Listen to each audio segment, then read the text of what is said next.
We are very well timed, and let me introduce today's speakers, which is Radka Jandová, and I'll just hand over the word to her, and she'll tell you what this is going to be about.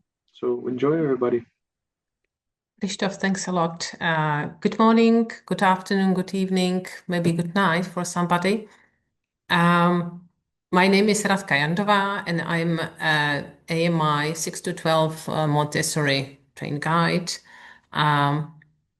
I am a guide in the classroom 6 to 12 as well. I am an elementary team leader, so I'm, viewing this situation from both sides. I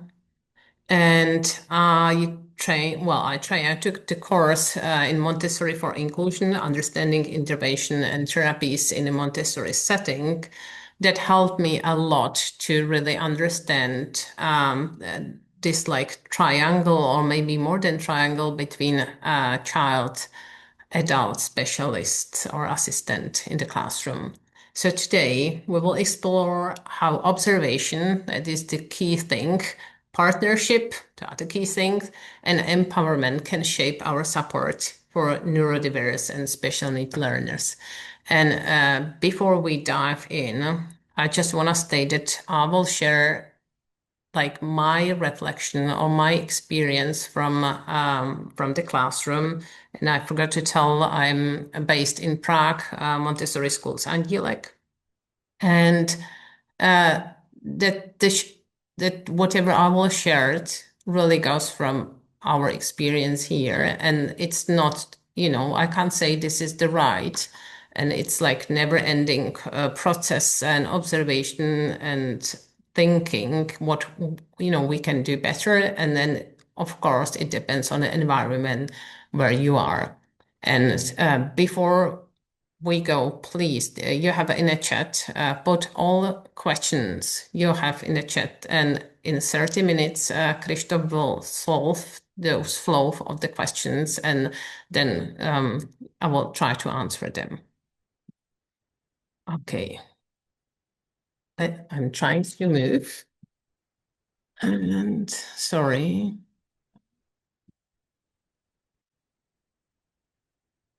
I think my presentation freezed. So I will stop sharing and I will try again. Sorry for that. No problem. Okay, stop sharing and share. I don't know how come this.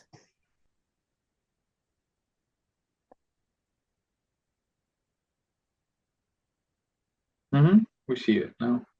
And you can see it, but I can't move it. And it went right before. Right. I don't know how it's possible. Before it worked when we've tried it. I will try one more. Let's try again.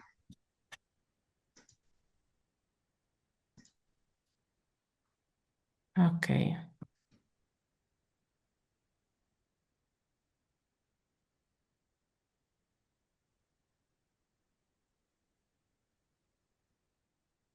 Okay, let's try. Yep, we And got it. it doesn't work in the, yeah, it works now. Yep, perfect. Works great. Good. So why this matter?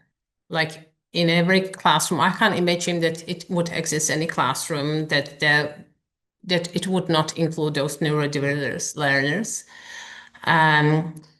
We have the children that process, sense, or communicate differently.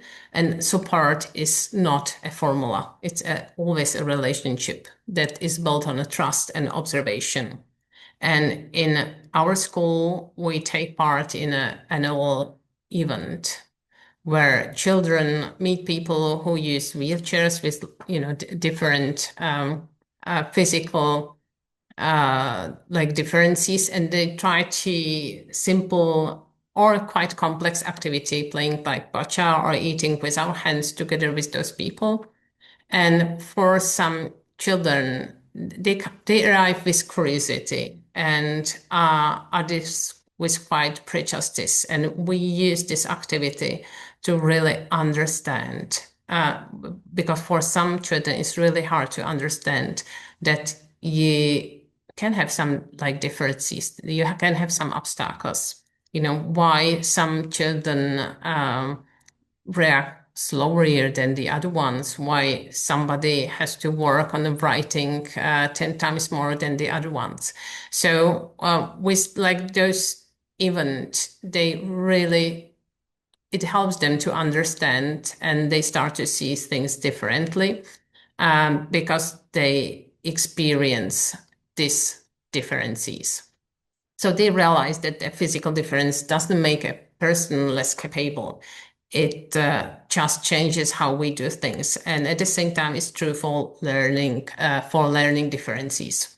So some children move fast and understand right away, and others need more time or another path. So none of that defines their worth.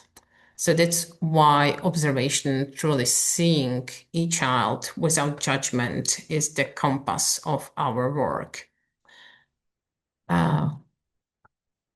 So the observation is a really foundation. And if you are 0 to 3, 3 to 6, 6 to 12, or 12 to 18 guide, it's the essential. And this observation is not a passive, it's really active noticing and evaluating what you see. And it's daily, it's intentionally, and it's reflective. And it guides our adjustments, not our labels. So, if we discuss this with the adults or the parents, we don't say that this child is anxious. We say that this child shows anxiety when transitions are quick. So we are thinking how to help the child to overcome this. So observation help us see rhythm, energy, and the needs and respond with care. And we can't really support those children if we don't truly see. And once we see, we can truly collaborate with the child.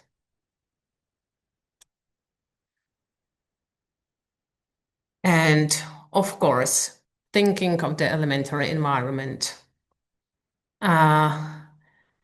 this partnership is a process. It develops. There's definitely different need of the child of age 6, where they start their journey on emotional development, and it's different when they are 9 or when they are 12. And so in Montessori, we work with the child and not for the child. And at 6, the child really needs a structure and a role models. And at 9, they crave more for shared decision making. You can see this shift. And at 12, when they are ready to leave to the adolescent program or to the high school, they really seek this trust and autonomy. And it really is valid for neurotypical child and for the child with the learning differences. And for example, one of my 9-year-olds once said, I don't really need the help, because we were sitting with him, like meeting every single morning with the assistant and, just following the work. But he said that I really don't need the help. I want to try on my own, but I need a plan. I need to plan that will, go with me through the day. And that was a partnership in action, because without the child as a partner, it's not working. So, but no one works alone. And that brings us to the circle around the child. When I was thinking how to structure this circle here, and I was starting adding more and more people, and I will share how we have it here, because we are 6 to 12 to classrooms. Both 6 to 12, we have bilingual approach. So we have English speaking guide and Czech speaking guide post-trained. And in both classrooms, we have assistant for the concrete children.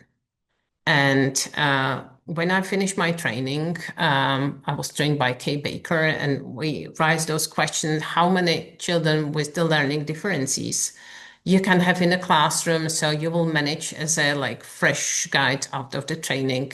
And as she said, one maybe, and if you are really skilled, maybe two, and not to like affect the environment. And it was, 12, more than 10 years ago. And what I see, like it's so natural that we have in the classroom, maybe out of 25 or 28, we have 5 to 8 children with the learning differences, and usually 3 children that are signed with the assistant, and this is signed by state help. And so and we see this is like growing. So really this true inclusion happens when everyone around the child works together. So I have this guide, ideally if it's the trained guide. There is the assistant, again, ideally when this assistant is trained and knows this 6 to 12 characteristic and need of the child.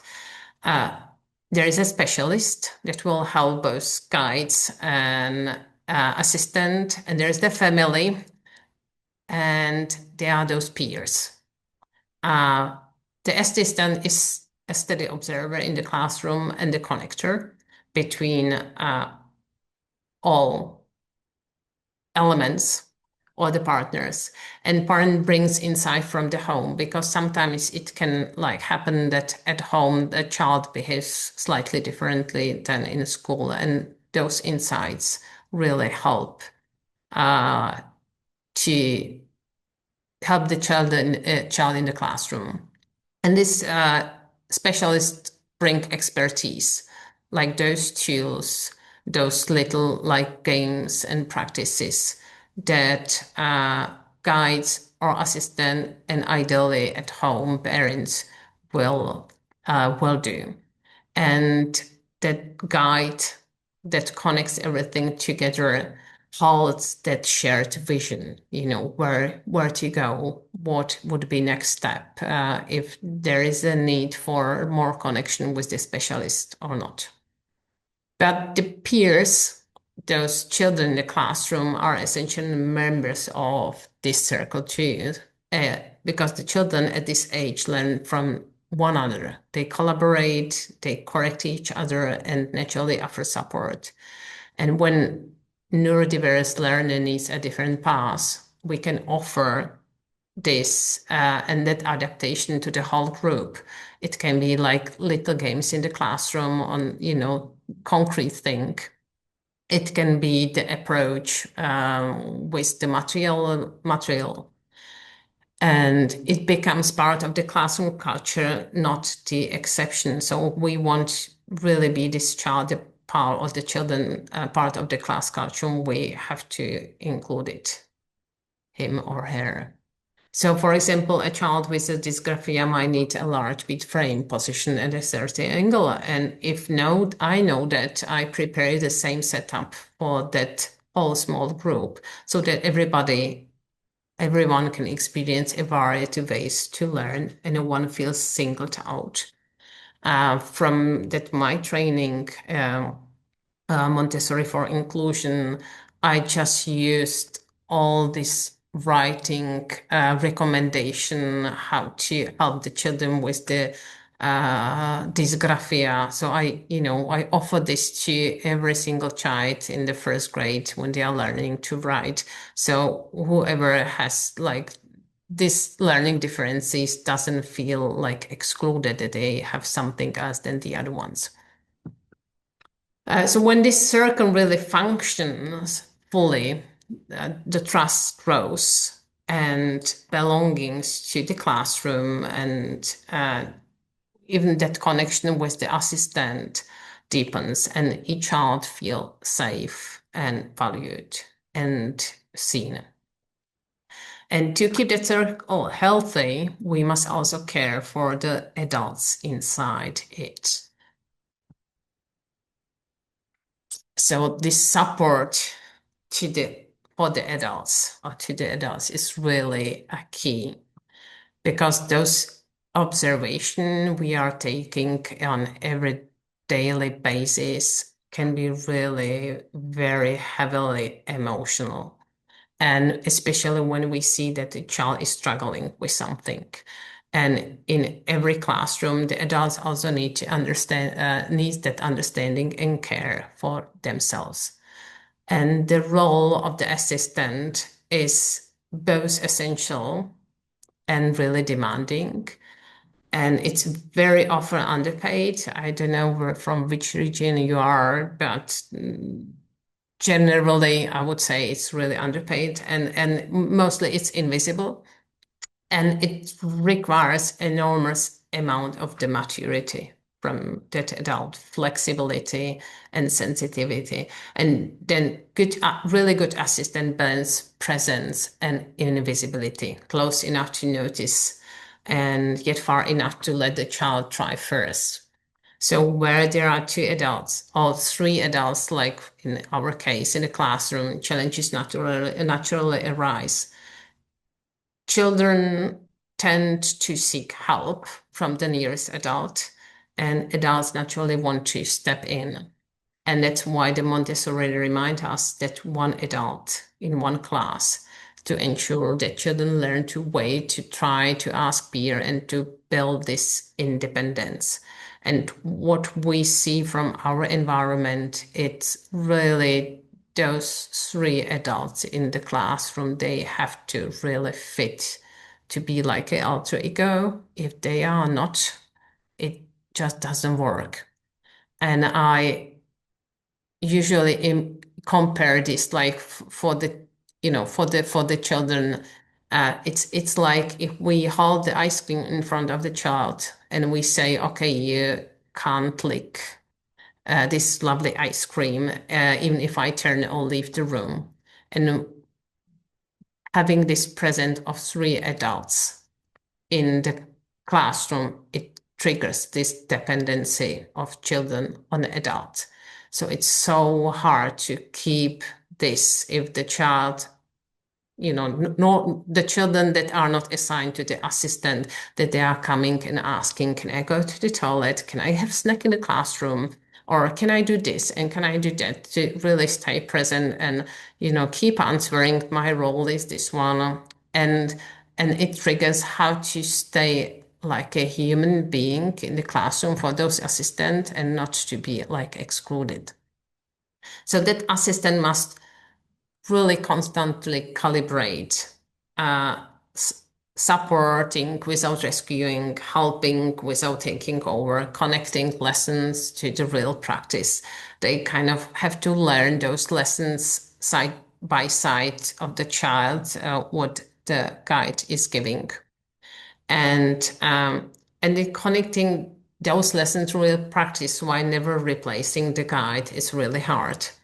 And it's a really subtle art of observation and timing, when to, enter, when to help, when not to help, and just observe, when to just raise the question. So for this reason, assistants need regular meetings, mentoring, and space to share content and ideas. And when adults have this reflective support, they stay grounded and creative, and the classroom stay balanced. And this creativity, just being invisible while having, they have this they have to be very creative with the child, because if the child has some learning problem, it comes usually with the emotions as well. And then building the relation with the directiveness doesn't help. So how to find this motivation in a child while assisting, it's really hard. But if this is manageable in the classroom, when those adults are feeling supported, children can feel safe, and they really can feel if those adults click together and if they support each other. if they are supported and if they are not. As you are guided in the classroom, you know that you have your emotions. In the Montessori, we are very often tired. When we are tired, we just react on our emotions sometimes, and it's hard to balance. So the assistant strength really lies in quiet awareness and trust, and we can't pour from an empty cup. And yet, even small changes in how we support each other can make a big difference for the children. I'll just quickly check the time. Okay, 10 minutes. Good.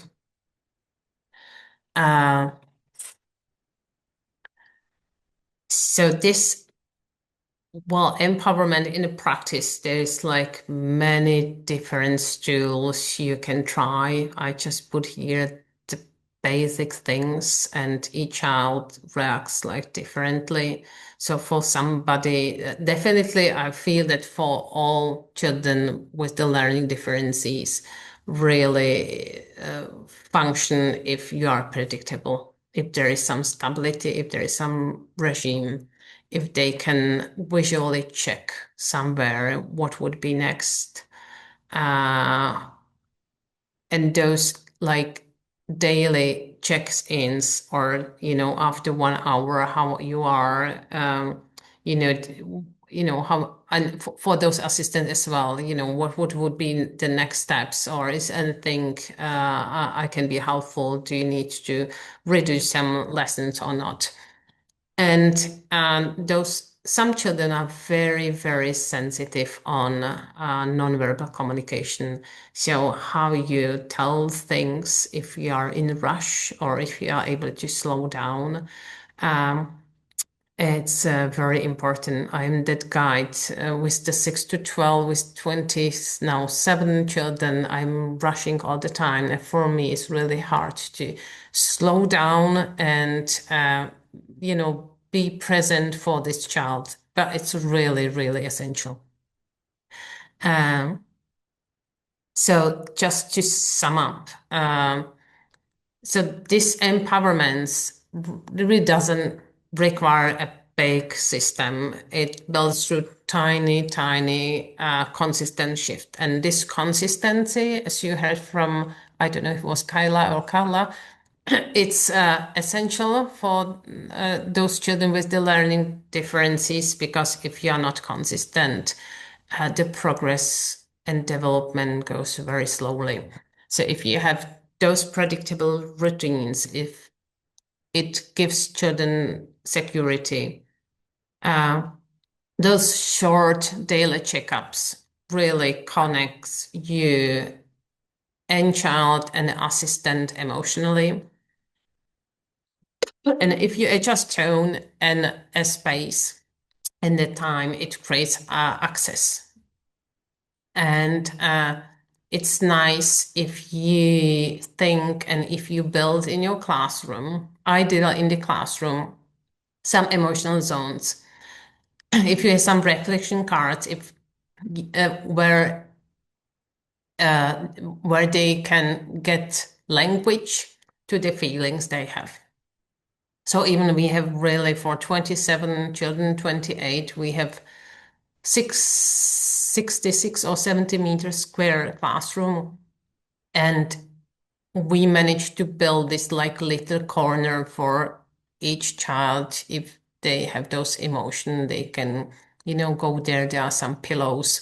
They have one shelf on like shelf where they have those emotional cards. They have some yoga cards. So they have something they can calm and soothe, and it really helps. And if you have some potted flowers that are like nicely fragrant and helps, then to change those senses. And or if you have in the classroom those like headphones that helps them to have the calm minute, it helps as well.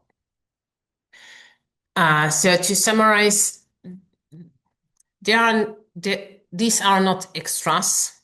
They are the foundation for the dignity. And when observation partnership and collaboration come together, we create something bigger than ourselves.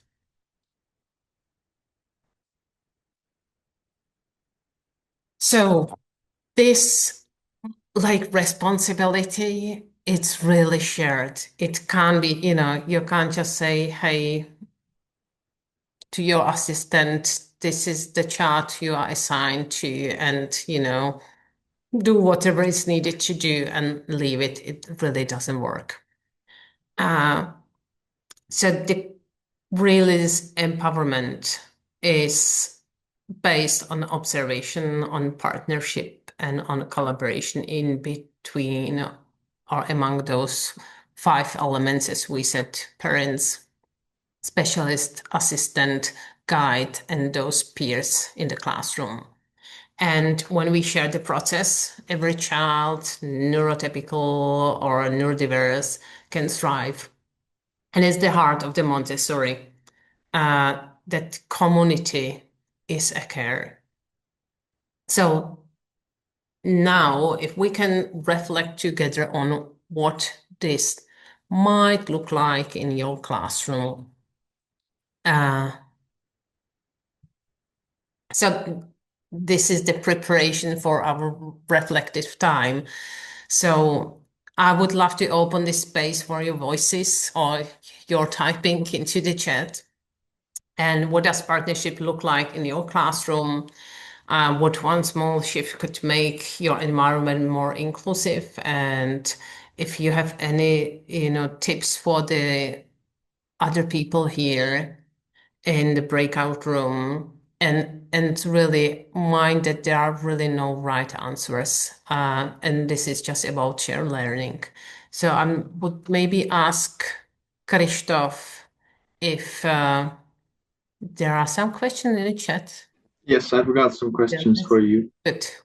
All right. I'm So, not sure, maybe I can stop sharing. however you So prefer. you can see me and I can see you. Mhm.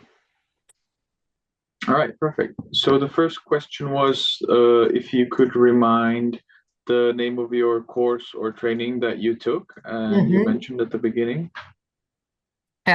It's called Montessori for Inclusion. And if you maybe, Krzysztof, if you can type Montessori for Inclusion and the course, because this is the company, and the course name is Understanding Interventions and Therapies in Montessori Setting.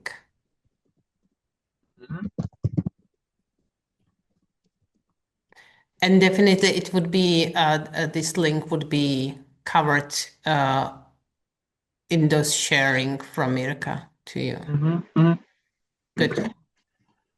Then we've got a fresh question in the chat, which is, do you ever feel that you spend a lot of time dealing with children's problems or behavior, discussing it in circles? Is that how it is nowadays? It's as if we as teachers are here largely to solve problems between children, help them to handle their emotions, and link that to virtues.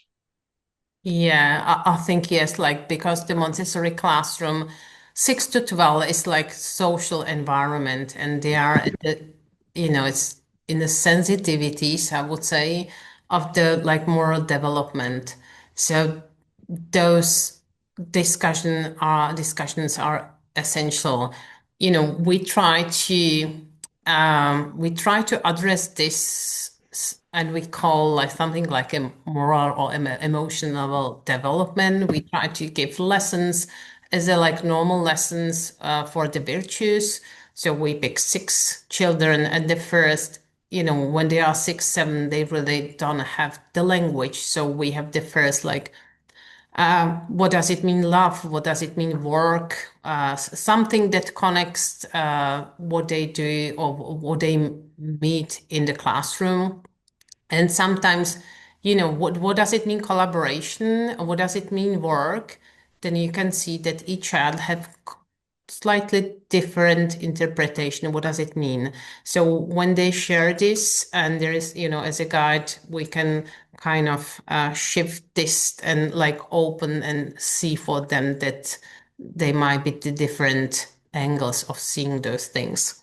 So the first, it's about the language. So they really start to understand the emotion. So we discuss. So when we see that child has some like tantrum or something, we try to put the language and asking, okay, do you feel like this or this or this? So helping to understand how I feel.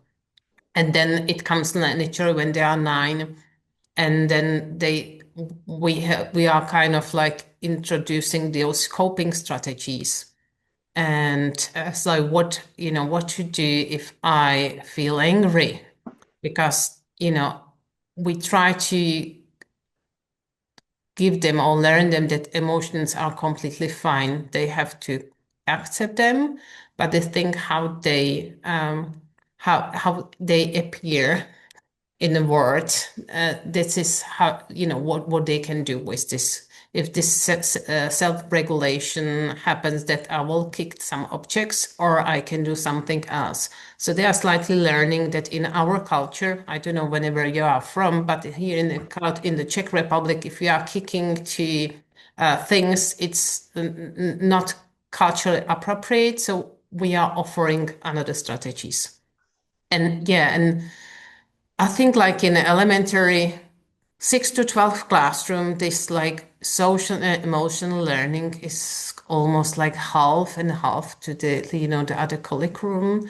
Because if the children have the freedom and responsibility and they are in a mixed group, it's always, it creates situation they have to deal with, dealing with the conflicts. And so this is like natural part of the environment. So I don't know if I answered clearly. I think so. I think that's right. All right, we have another fresh question in the chat. What do you do if you ever feel that you have already exhausted all of your resources and the child is no longer getting the support that they need within your environment? Hmm. Well, it can be like a momentum. So we have the agreement with those 3 adults in the classroom because you can feel it like during a day. Sometimes, you would just love to scream from frustration. So we have this like a sign, I have to leave the classroom and deal with my emotions and come back. And if it's something that is like a constant, and we see that we can't go further, definitely helps those meetings, because when you verbalize your frustration, there are the other adults, and we have every single week we have elementary team meeting where we have space to share those, things, and those like share wisdom from the other guys, it really helps. So this is like kind of the first step. Then there is the other step that we meet with our specialists. We are very lucky in our school. We have this special therapist and we have psychologists. So we discuss the possibility with them. And of course, it's because it's collaboration with the family as well. So we invite family to and the child. And because if you are very transparent with 6 to 12 child, uh, and I know that there are those diagnoses that it's impossible to, follow this routine. But if the child is able to be a partner in this decision, we always take the child as well. So it's always this collaborative things, like if it's HDAD child or if this even on like autistic spectrum and still able to like understand, and they really if you try to help them, they feel it.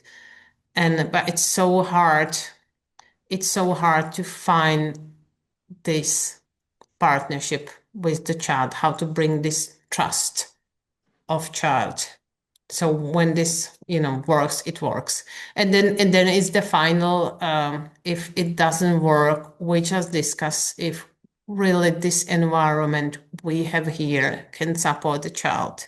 Because if you have environment that has 70 meters square, you don't have any quiet corner. It's naturally very noisy because our classroom are originally built as a traditional classroom. So the acoustic is like not what we would love to have it, then we would say, we can't really support. And there is that step that we have to tell, maybe we can support more, and maybe the child would develop uh, better somewhere else. So then it's always about this discussion with the parents. And it happened in our environment as well, that the parents decided after observation that really they have to find something else because they have in their mind like different help. All right, thank you. Then there's another question, which is how can I help a child with ADHD in a Montessori classroom? They get distracted a lot, even when they have a schedule to follow. Yeah, this is the tricky because it's based on the environment you have. So if you have a large classroom with some corners, or with the rooms that are attached to that, and you can offer this quiet space, quiet corner with no visual or auditive distraction, it can work. If you can offer, if you have the environment that children can run in the garden straight away from the classroom, it's just a different topic. So I always say, you have to look what is your environment, what you can offer to satisfy that need of this child. And we have the children with HDAD here, and it's tricky. It's the first. It's just observing and try if this corner works or this corner works, or if those headphone works. And we try not to exclude the child from the classroom, but we have the attached room, in the other across the hall. So if the child really feels that needs to focus, they can go there for 1 or 2 hours, work there, and then come back. And yeah, that is. So it's hard to say because it's always based on the environment. And of course, if they have those routines, it really helps. If they have the space where they can run, it helps. Um, yeah. Mhm. All right, then there's another question, which is the best exercise for a special kid to communicate with? I think that's the question. Sorry, one more. Which is the best exercise for a special kid to communicate with other special kids? Okay. And that's interesting. We find it, or the specialists find that we have the child with the learning differences, and it's like visible for the other members of the community. We always ask the parents if we can share in our classroom community, because we try to be as much transparent as much possible. Because if you have diagnosis, it's not a label. It's that what doesn't physiologically work in your body, and you can substitute maybe somehow. So if the children know that there is a child with HDAD or dyslexia, so if they collaborate, if they work together, they know that maybe they have to shift the work. One will be more reading and the second one be more listening, and maybe, participate on some way. So uh, actually, we have two boys at the same grade uh, that had this, like they were like neurodiverse children, and they could not work together because they were not able to see the border. They could not see, okay, this what I'm doing is disturbing the other ones.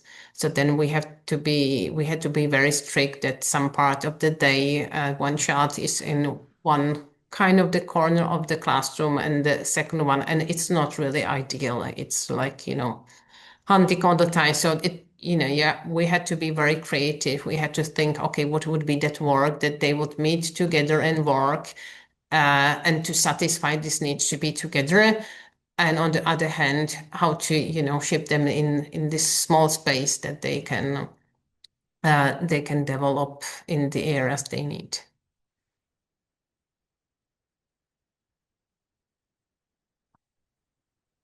Christopher?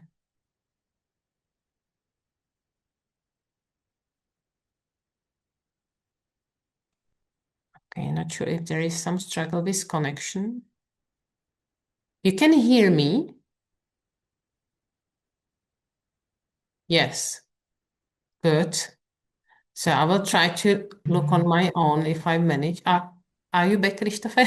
I hope so. Can you hear me? Good, yes. Oh yes, my internet is acting up. I'm sorry. All right. So the next question is, what type of specialist should we have to support us in school? Is one psychologist enough? Ha. That's a tricky question. Um, we had maybe 3 psychologists before we have the psychologists we have now. And it really, as I said, those adults working collaboratively together, it has to click. They have to have some kind of the knowledge. And if you have the psychologist that really understands 6 to 12 child and can be and is a good support to you, it can be enough. But sometimes happens that you are asking the question and you will not get the help. So it's really hard to answer. And definitely it's a good if you have like special pedagogical specialist in special pedagogies, because the psychologists can cover that part of the psychology, emotional learning, but they don't have those tricks and exercise in like gross or fine motor skills. So it's ideal to find maybe some external person that you can ask for the help as well. All right. Next question is, do you have experience that boys from the age from 6 to 12 need a completely different approach than girls? And do you adapt your weekly plans and requirements to this fact?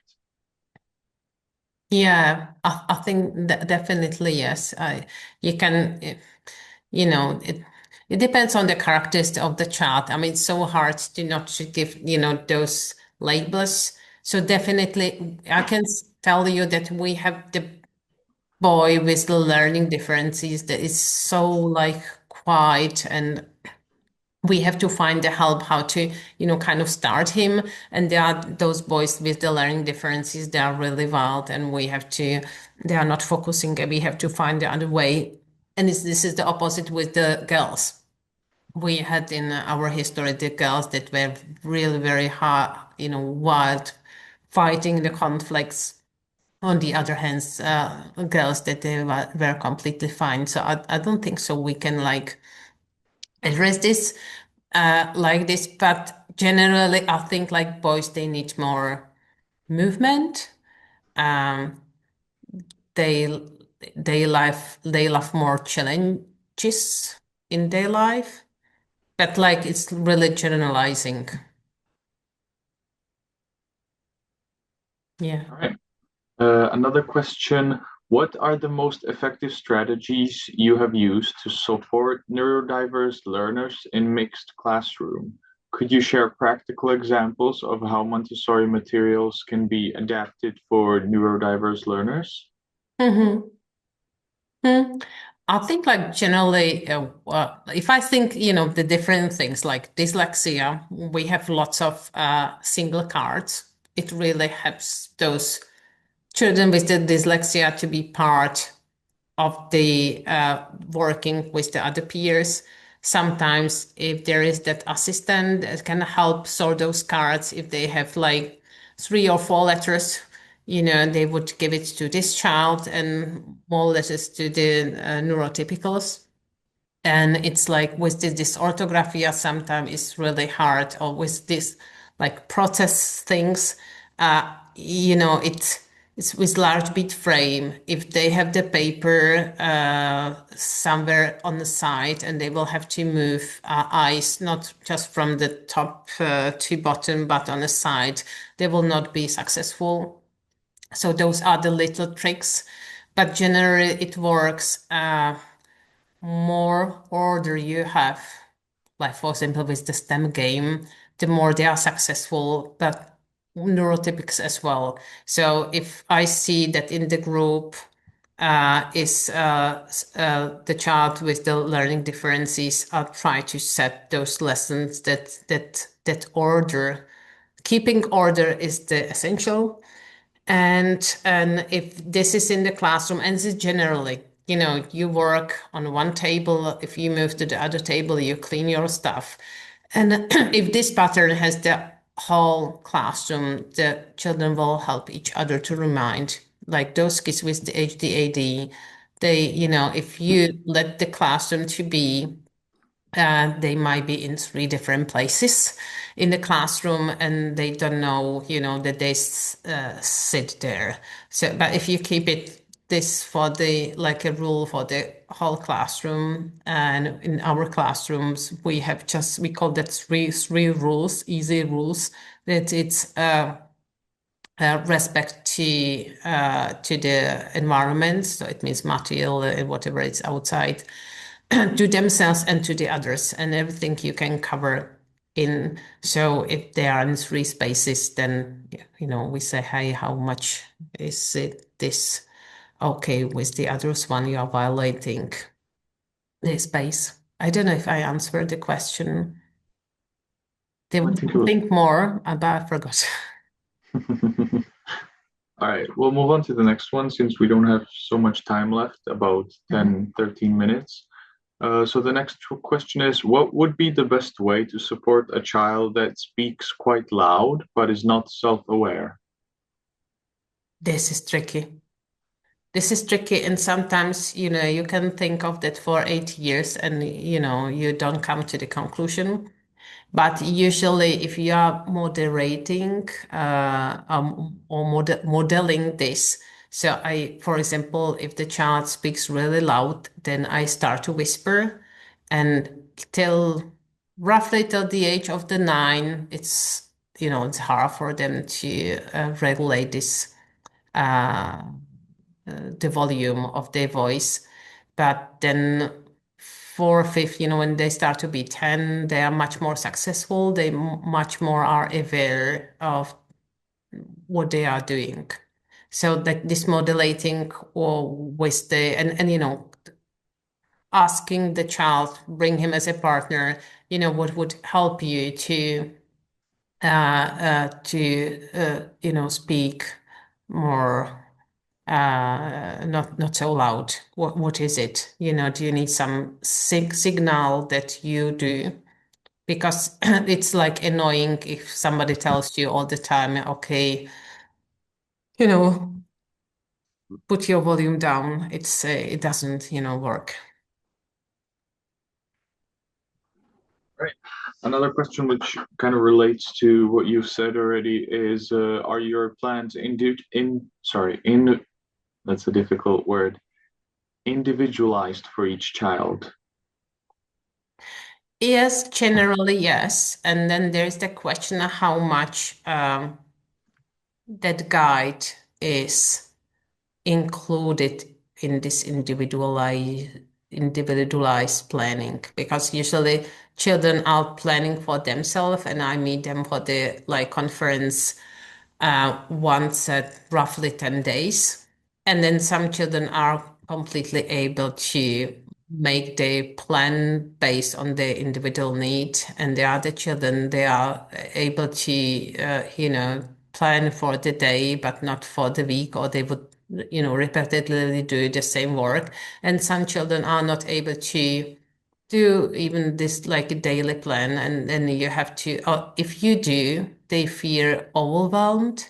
So we have the children that we have kind of like a special table where we have in our head, okay, maybe this work can be offered. So I always ask one thing, okay, what would you do, this or this or this? The child picks and I write in the table. And when the work is done, child ticks, okay, this was the done. But if you, for this concrete child, if you would write the whole plan for the day, he would feel overwhelmed and discouraged to start the work at all. So I would say, yeah, yes, but we try to connect children as much as possible.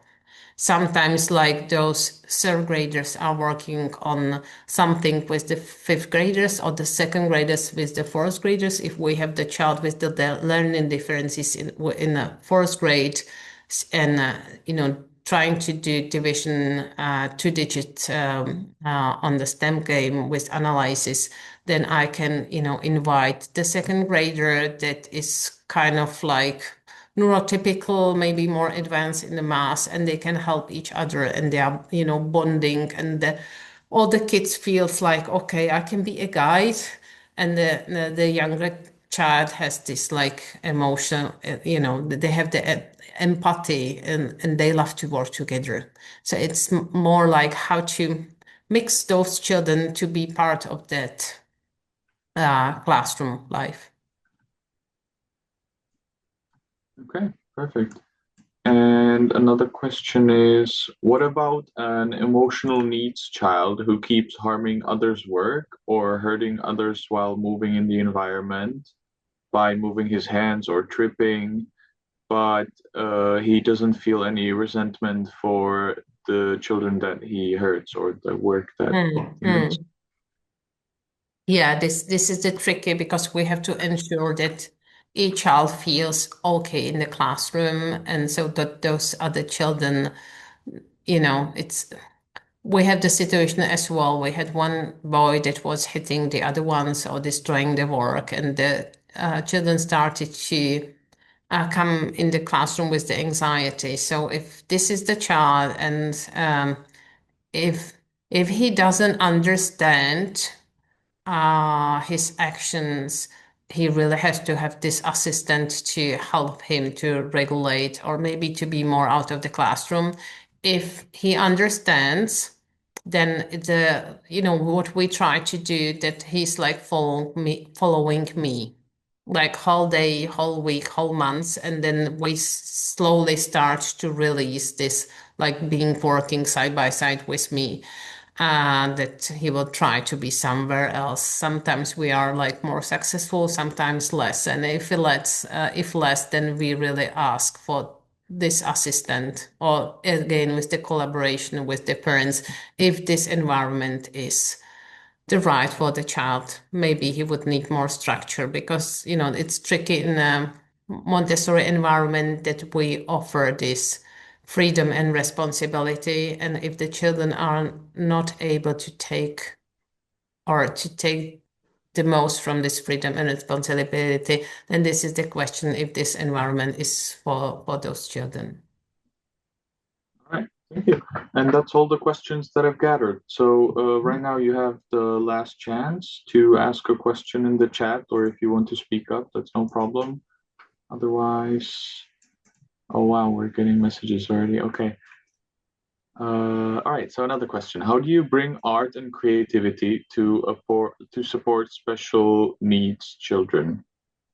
Well, I think in our classroom, and I'm working with Madara, that has this multilingual workshop. It's because we are bilingual, we try, to bring that lesson in the Czech language, and Madara is doing like those furthers in English. And those furthers are lots of art, lots of creative things. Then when you can bring the language as a color amount, the instructions. And those, like many of those children with learning differences, they love it. For some, it's like soothing. And again, it's like not for, all. Some are really struggling. So then we are thinking how to bring them this art, again, from the observation, what is it that the child is like refusing to do art? What, they maybe need some clay to have this touching experience. Maybe they need to have like some 3D objects to build something. And we had like few kids they really loved, and boys and girls they loved those like mandalas or compass work. So I don't know if I answered the question. I think so. I think we can go on to the next one since there are so many. All right. So this one's a long one. We have several students who need a lot of one-on-one time, repeated instructions, and the nature of the instructions is such that it can't be left for another student to help them, like it would work for typical situations. So the adult needs to be there and look for issue points and support the kid, but it is so hard to fit it all in a day. So supporting ones who need it can cost others not getting a lesson because the leading teacher can't be everywhere. So how to solve something like that? Yeah, well, this is tricky. I think again, it's that this observation and trying what, think of the things like collaboratory with your team and try to introduce something and, observe and evaluate and think, was there that part that really work, or we have to think of something else. Sometimes, if this happens, but generally, if this happens, that has to be like repeatedly done lesson. I ask this child to ask in the classroom, and it doesn't matter if it's grade 2, 1, 3, 4, whoever would love to have this lesson. So, there is some other child as well that can like benefit from this lesson, can be solution. And yeah, but it's mostly, it's a never-ending creative work, thinking how to how to deal with those situations. So it worked for us,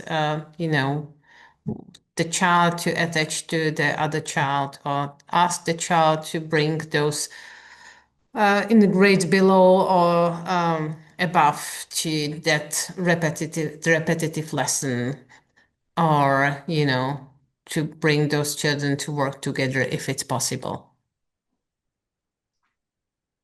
All right, perfect. And we have the last question before we move back to the main room, which is how often do the children go outside during the day or during the week? Okay, not enough as we would love, but generally they are always half an hour in our school garden, and it's between morning and afternoon cycle. And we try to offer every single week some going out they can assign. And once a month, we have this 1 day trip in the nature that we learn whatever is outside. And yeah, my dream is to have the classroom attached to the garden and the forest and with the lake, and it would be nice. But in the town or in the cities, it's all impossible. So then, again, it's about to be creative and bring children out. All right, thank you. Okay, So, thanks a lot. yeah, I think we're ready to move back to the main conference room. If you guys would like to say goodbye in your own language, if that's all right, you can unmute now and we can just say goodbye and meet in the main room. All right, thank you, Radka. Thank you, Lee. Good to see you. Bye-bye. Bye-bye. O'Shea, thank you. Thank you. Thank you.